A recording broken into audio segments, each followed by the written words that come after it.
இறைவனிடம் கையேந்துங்கள், அவன் இல்லை என்று சொல்லுவதில்லை. பொறுமையுடன் கேட்டு பாருங்கள், அவன் பொக்கிஷத்தை மூடுவதில்லை.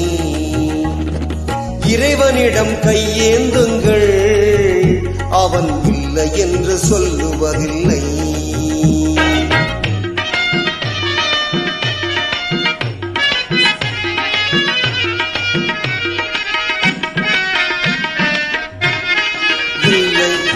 இல்லை என்று சொல்லு மனம் இல்லாதவன், ஈடு இணை இல்லாத கருணை உள்ளவன், இன்னல் பட்டு எழும் குரலை கேட்கின்றவன், எண்ணங்களை இதயங்களை பார்க்கின்றவன்.